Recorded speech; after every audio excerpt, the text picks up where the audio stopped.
Messi গোল দে, Messi গোল দে, এদিকে এদিকে এদিকে। আমি খেলবো না কাকা, কালকে সারা রাত জায়গায় জায়গায় ইউরো কাপ দেখেছি, আমার ভালো লাগতেছে না খেলতে। কলাম যে কোচে কত করে খেলবো না, তাও মাঠে নামাইছে। এ ভাই তুই হাফ টাইম পর্যন্ত খেল, আর আমি ঘুমাবো।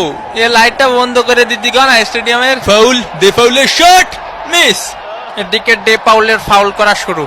দেখি তোমার জুতোটা পলিশ করে দেই। কে কাকা, আমি তো ইচ্ছা করে মারিনি, আমি ওইদিকে ছিলাম। বোঝেননি কাকা, আমি তো নিরপরাধ। ও ছিল ওই পাশে, আমি ছিলাম এই পাশে। হয় ওরও কোনো দোষ নেই, তোরও কোনো দোষ নেই, সব দোষ আমার। আমাদের ডে পাউল ফাউল করতেই পারি না। পানি কি খাবো এনে, না আবার ক্যামেরা ধরবে নি? মেসির লম্বা শট, মিস, একটুর জন্য মিস।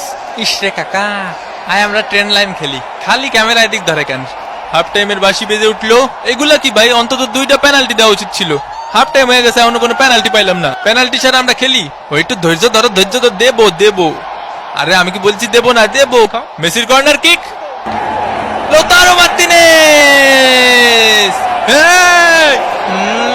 আর্জেন্টিনা এক, সিলি ডাব্বা। মোস্টানো মার্টিনেজের শট। এই খুশিতে একটু পানি খায়নি। একটা পেনাল্টি দেন কাকা। গোল তো পাইছই, তাই বলে পেনাল্টি দেবেন না কাকা? পেনাল্টি পাওয়া আমাকে জন্মগত অধিকার। এরা খালি পেনাল্টি পেনাল্টি করে কে ভাই? কাতার বিশ্বকাপে মেলা পাইছে তো। এ আমাকে নামে কি বোধ করতেছিস? কি করছে ভাই আমাকে নামে? কি করছে? কিছুই করছে না রে ভাই। আরে দুনিয়ার যে কোনো রেফারি আমারে দেখলি পেনাল্টি দেয় নি বাদে। আয় হায় ওয়ে হয়ে মাথা মুতো ভাঙ্গি ফেলো, ভাঙ্গি ফেলো। ব্রাজিল ফাজিল। মোস্টানো মার্টিনেজ, আবার মোস্টানো মার্টিনেজ, মার্টিনেজ। ও সাবস্ক্রাইব করতে ভুলে গেছেন? উমা এ কি কথা, সাবস্ক্রাইব করিন। কোস্টারিকার গোলকিপারের দুর্দান্ত সেভ এবং এরই সাথে সাথে রেফারির লম্বা বাঁশি। আর্জেন্টিনা এক, সিলি ডাব্বা। বিরিয়ানি নিয়ে মন খারাপ করবেন না, আসলে শেষ হয়ে গেছিল।